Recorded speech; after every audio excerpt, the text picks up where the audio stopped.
G'day, Dave here, and we're looking at Psalm 10. And we don't know who the author is of this psalm, but it's a psalm of injustice. The author's crying out, seeing the injustice in the world, and asking the question, where is God? What's God doing about the injustice that he sees? And you see that right at the beginning in verse 1. Why, Lord, do you stand far off? Why do you hide yourself in times of trouble? I wonder if you've ever asked that question. As you've looked at the injustice that you see, whether it's on the news, whether it's in your own experience, have you called out to God, God, what are you doing? Why don't you punish these people? How come they're getting away with it? I watched with horror on the news in the last few days victims and people who'd lost loved ones during the shooting that took place in the mosques in New Zealand confront the perpetrator, a man who killed 51 people. And they would recount the horror of what took place, the stories of losing their children, their husband, their wife, their loved ones, the loss of sleep, the awful dreams, the trauma they're experiencing now, the agony of this man taking away people that they loved. And for some people, it seems that there would never be justice that would satisfy what he had done. What do you make of that? Where is God in the midst of these things?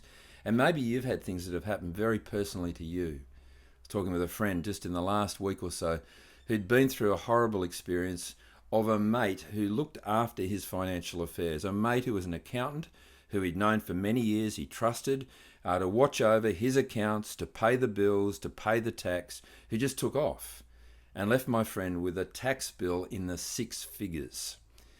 How can you do that to a friend? And maybe if you've been following some of the horrible stories of the corruption that's taken place in churches over the world, people who've been found guilty of sexual abuse, of grooming young boys, people who've absconded with millions of dollars, people who have defrauded members of their community, all kinds of corruption that happens. And you think, God, how can you put up with this? These people, they're claiming to be Christian, and yet they're living this way. How can you allow this to continue? We might be thinking. Well, this is a good psalm to have a look at. And I want to say that the psalm itself hinges around verses 11 and 12. Let me just take you there to start with, and you'll see where this is going. In verse 11, he says to himself, this is the arrogant person, God will never notice. God covers his face and never sees. Here is a picture of arrogant people who do evil, who are unjust and believe they're going to get away with it because God doesn't care. He doesn't see. He doesn't mind. But the psalmist knows different. And so he calls upon God to act. Verse 12, arise, Lord. Lift up your hand, O God. Do not forget the helpless. Well, let's have a look then, first of all, at what the psalmist sees, because he sees injustice around about. The arrogance of people is very disturbing. Verse 2, in his arrogance, the wicked man hunts down the weak, who are caught in the schemes that he devises. He boasts about the cravings of his heart. He blesses the greedy and reviles the Lord. In his pride, the wicked man does not seek him. In all his thoughts, there is no room for God. Now, there's an arrogance here about this person. He's boastful, he's arrogant, he's proud. But it's not just in relation to other people, it's in relation to God. Here's a person who's placing themselves up and against God. God doesn't care. He's not interested. He's not seeing what's going on. Here is one who has no room for God in his thoughts. Now, we know that this is one who believes in God because you see in verse 3, he blesses the greedy and reviles the Lord. This is the name for God, Yahweh, the Lord in capitals. So here is one from the community of God's people who hasn't got any time for God and doesn't believe that God would do anything about his evil. And that's what it looks like to others. You look on, and verse 5, his ways are always prosperous.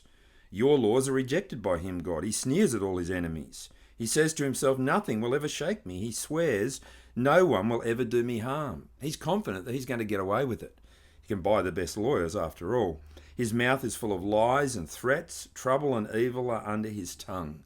A great evil can be done with our words. And here is a man who's a complete bully with what he says and with what he does.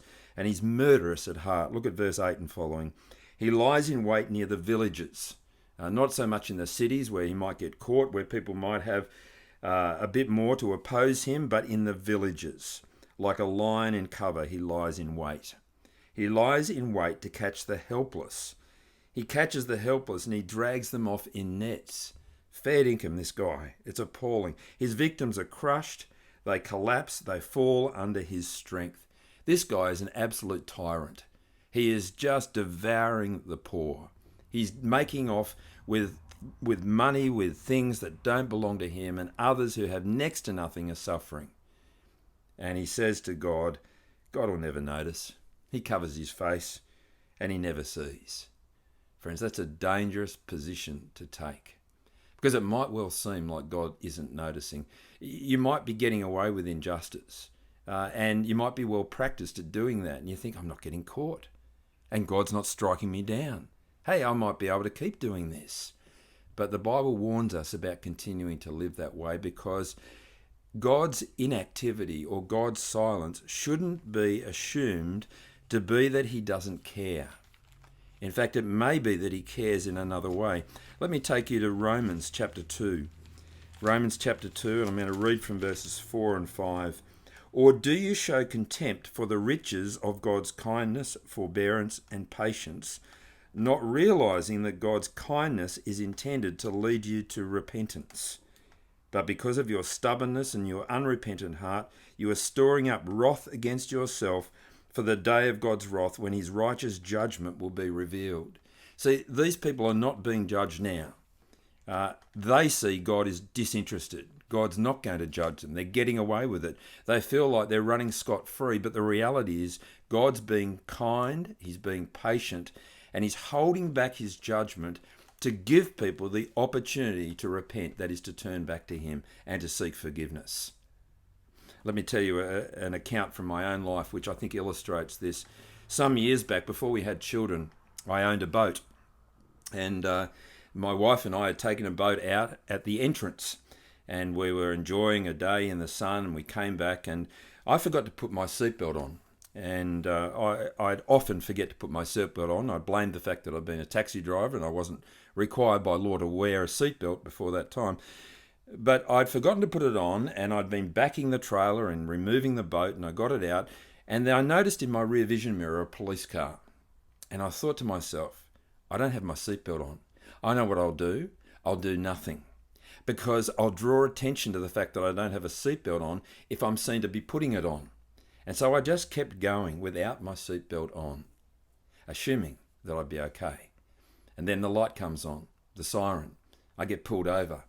The policeman gets me to wind down the window, and he says, I've followed you for 1 kilometre and I've given you a number of minutes opportunity to put your seatbelt on. And he failed to do that. You see, what I took as not noticing and not caring was actually the policeman being patient with me. Oh, how much worse if we do evil, if we're caught up in injustice, if we oppress the poor, if we are mean-spirited, if we bully people, if we defraud people, if we're corrupt, if we're greedy, if we treat people like this, if we treat God like that and think we're getting away with it. We're not.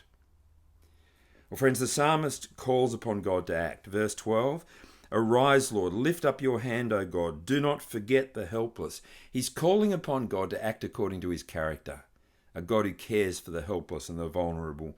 Why does the wicked man revile God? Why does he say to himself, he won't call me to account? But you, God, see the trouble of the afflicted. You consider their grief and take it in hand. The victims commit themselves to you. You are the helper of the fatherless. Break the arm of the wicked man. Call the evildoer to account for his wickedness, that would not otherwise be found out. The Lord is king forever and ever. The nations will perish from his land. You, Lord, hear the desire of the afflicted. You encourage them, and you listen to their cry, defending the fatherless and the oppressed, so that mere earthly mortals will never again strike terror. Friends, this is reminding us that God will not leave injustice unpunished forever. If people think they're getting away with it now, then they won't get away with it forever. God has set a day. He has appointed a judge, and God will call us to account for everything that we've done. Don't be led into thinking that God is disinterested, that God doesn't care, that God is allowing you to continue in your arrogance. No, you need to turn back to God. We all need to turn back to God. Because the fact that God is allowing us to stand without striking us down, the fact that God is allowing us to continue, sometimes even in our evil deeds, is a sign of God's patience and kindness. Because ultimately, God doesn't delight in judging people. He delights in people turning back to Him and receiving forgiveness and entering into His life and His family with Him forever.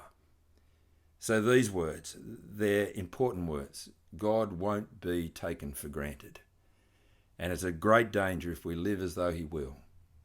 We also, I think, if we know that God's forgiveness is real and that His judgment to come is real, then we need to be offering people a message of hope that they might receive forgiveness and turn from their wickedness and enter into life with God. How about we take seriously what God is doing so that it affects our hearts, it affects our lips, it changes us, and through us it might change others.